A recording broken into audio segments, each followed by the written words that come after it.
Hey everybody, we're going to be moving on with the series to the last names mentioned in Genesis chapter 5, which are Noah's sons, Shem, Ham, and Japheth. Shem means renown, prosperity, and name.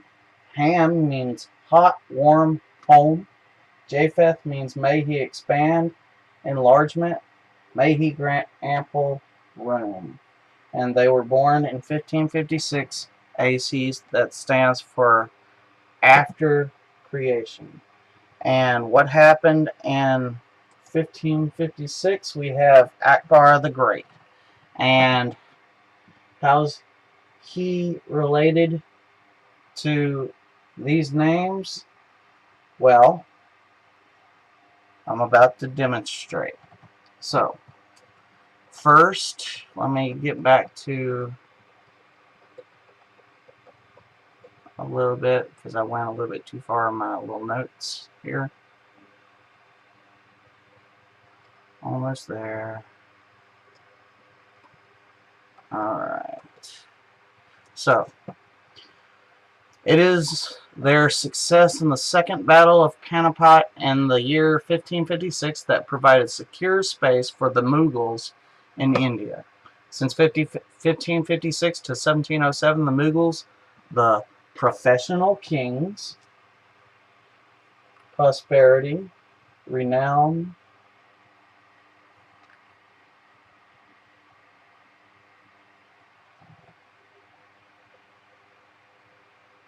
strictly followed the dictum of the earlier Hindu and Muslim rulers of the past that a monarch should ever be intent on conquest, otherwise his enemies rise in arms against him.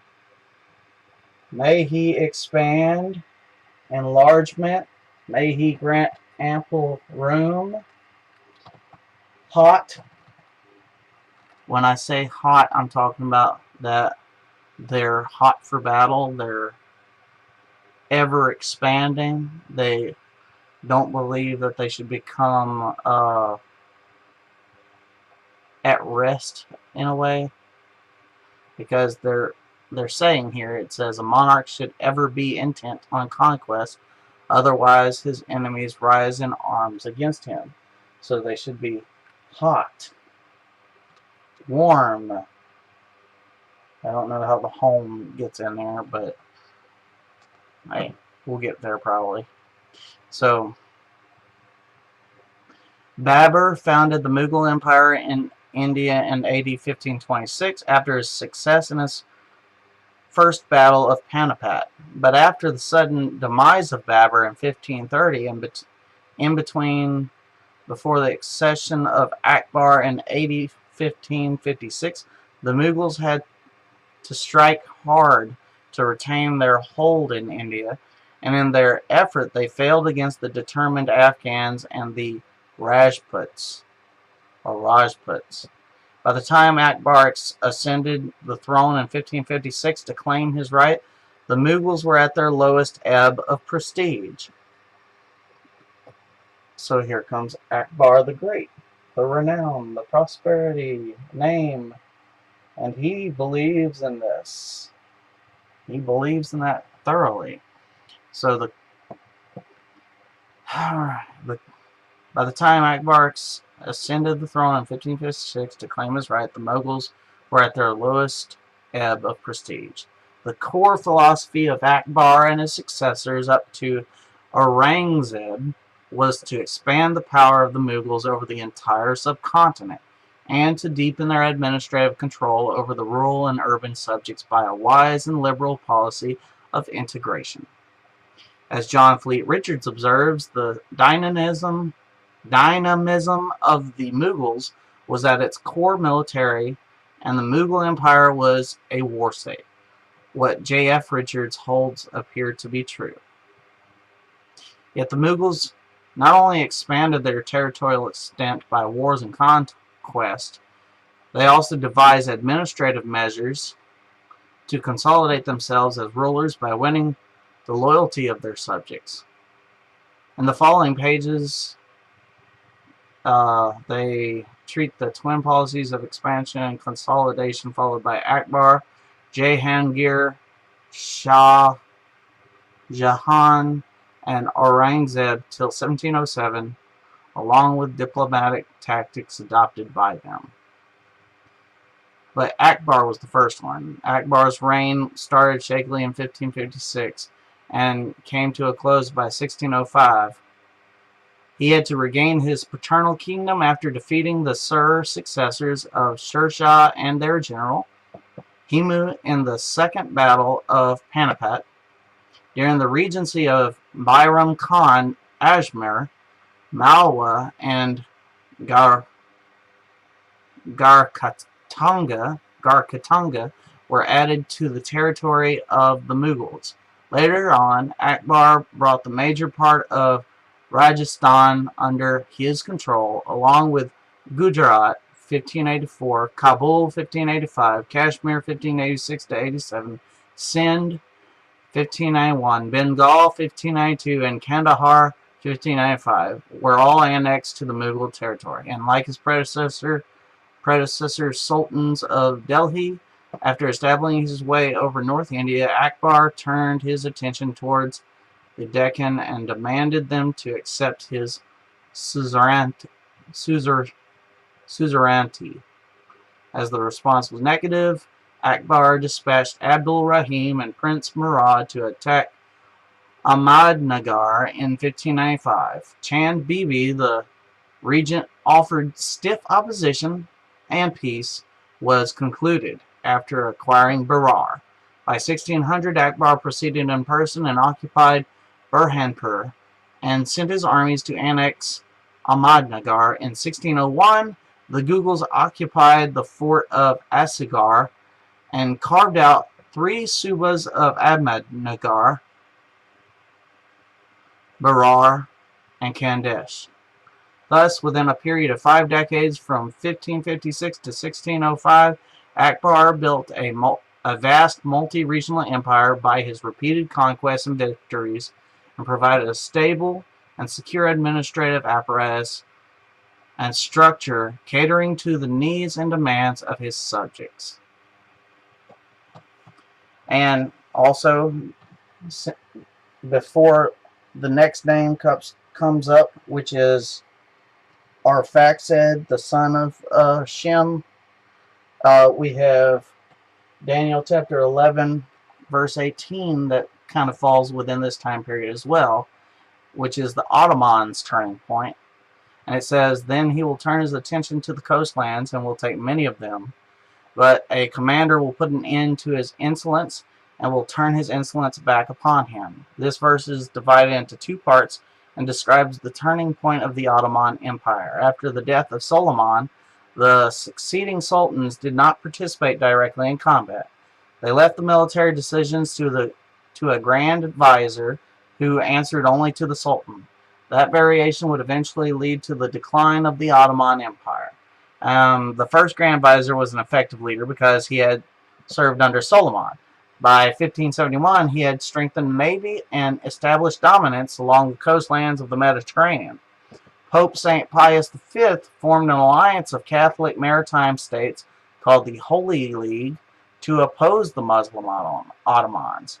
At the Battle of Lepanto, they succeeded in destroying most of the Ottoman ships. However, that just angered the Ottomans, who built 250 ships in the next 6 months, including 8 of the largest ships ever seen in the Mediterranean. And that quick resurgence prompted the Pope to sign the Treaty of Peace in 1573. The treaty ended the Holy League and allowed the Ottomans to expand their positions in North Africa, which explains the first half of verse 18. And after that, the Ottomans eased their expansionist policies for almost a century. So, when it talks about, explains the first half of verse 18, then he will turn his attention to the coastlands. It will take many of them. The commander will put an end to his insolence and will turn his insolence back upon him. Well,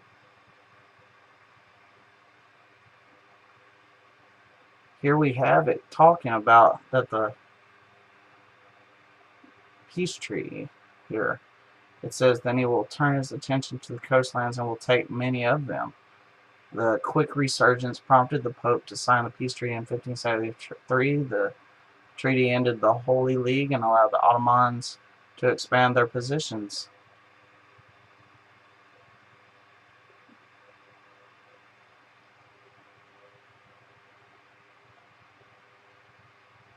So yeah. Now, you'll notice I didn't do a date of death here like I've done in previous videos. And that's because in chapter 5, it doesn't mention the date of death for Shem, Ham, and Japheth. Because after they are born is when the flood is about to happen. See, they're born in 1556. 100 years after they are born, the flood happens. So none of them die before the flood. And that is why their death is not mentioned. However, when we go into the next set of generations that it starts talking about in chapter 11, it starts from Shem again, and it still, the format has changed on how they are doing things. For example, in chapter 5 of Genesis, you'll notice it always does something like, I'll just read one of the verses to give you an example. And Jared lived after he begat Enoch 800 years and begat sons and daughters. And all the days of Jared were 962 years, and he died. It gives you all the days for each person, which is why that was important whenever I was doing the date giving for all the previous names. However, if you go to chapter 11 of Genesis, you'll notice it doesn't have that format anymore. Instead, it just does the first part of the format and leaves that last part out. It says, and Shem lived after he begat Arphaxad 500 years and begat sons and daughters. And it stops there. It just goes on to the next one, and Arphaxad lived 500. It doesn't give you the total number of years that Shem lived. It doesn't give you the specific number. You have to literally add it up yourselves from the date in which you calculate. For example, you know that 1556 was whenever they were born. The flood happens in 1656, and then it says that there are 2 years. So at 1656 there are 100, and then 2 years after the flood it says that Shem has his son Arphaxad, so he's 102, and then he lives 500 years, so he lives a total of 602 years. However, you had to do all that calculation yourself. So to me, the fact that it didn't give it to you specifically must mean that these dates, as compared to the original dates given in the chapter 5, only the dates that are mentioned directly in the Bible, to me, must be important. If you have to add it up yourself and it's not given directly to you in the Bible here, it's like, for example, if you add up the total, it would be year 2058. 2058 is when Shem would have died. We haven't even made it to year 2058 yet in AD. So maybe there's a specific purpose behind that. Maybe it's trying to tell you something about maybe we're not gonna make it to year 20 2058 in AD. What if it's just a what if situation? I mean, you can still calculate what happens in 2058 BC if you want. For example, in 2058 BC, if you look it up closely, let's see. Dungai was the king of Mesopotamian city of Ur. And his name is a renowned name, and they were prosperous because they built a major ziggurat during that time that was started by the father. So the father was Ur, I believe. But as you can see, it's not something that really sticks out in history, this particular name, and it's not directly tied to the Jews here. Now, if you looked up 2056 BC, it would say something like Abraham was born. And you'll notice that 2056 is exactly 500 years after the flood. Exactly 500 years after the flood. But although there is some mention that Abraham was born in 2056, which would be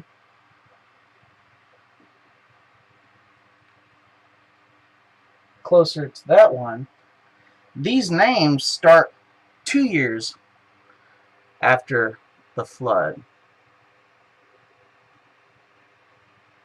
Because the flood happened in 1656. So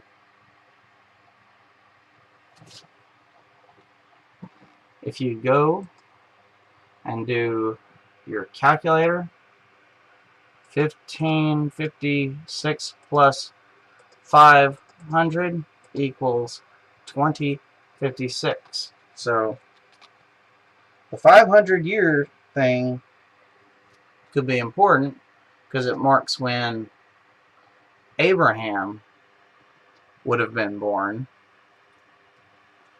But here's the thing. We're talking about the year that Shem died. Shem died in 2058, not 2056. So it's not the exact same. And therefore, the only thing we can go with would be the Iraq one. I mean, don't get me wrong, the Abraham one would have fit perfectly because Abraham's name means enlargement and makes an expansion as well, sort of, which we'll discuss later on. But because it's not exact, I'm not using that in this discussion. And whenever I start going through the later names, like as I said, the next one is Arphaxad, you're not going to see me discussing the deaths from this point on because they're just not as important in this particular chapter. You have to literally add everything up, whereas it's not given to you directly. And I figure if they're not going to give it to you directly, then they probably don't see it as an important time in history. They gave you exact dates for all the previous ones. So if they're not going to give you exact dates on here, they must not feel that they're worth mentioning. That's my look on this. So videos may be a little bit shorter from this point on.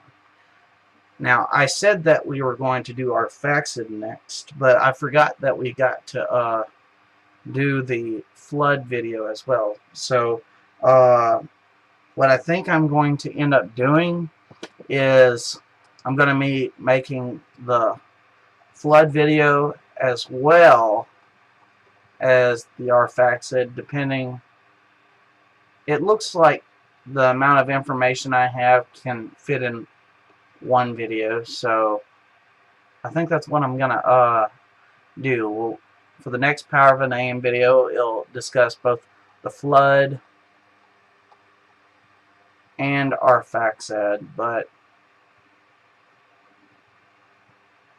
I'm still debating that. We'll see, but look forward to it.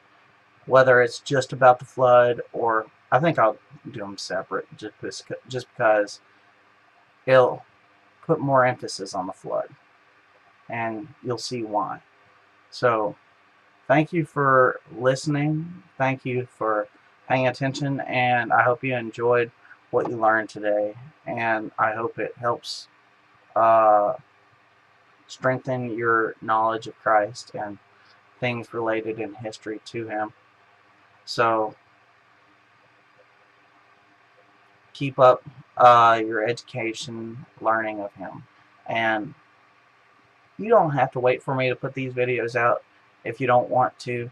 I just really enjoy doing these things, and I really like finding new information to give you and for you to possibly think about, because every person has their way of finding information, and someone might find something else that I didn't find. So I'm just here to give you something to start your path of information seeking. So good luck, and hope to see you in the next video. Thank you. Bye-bye.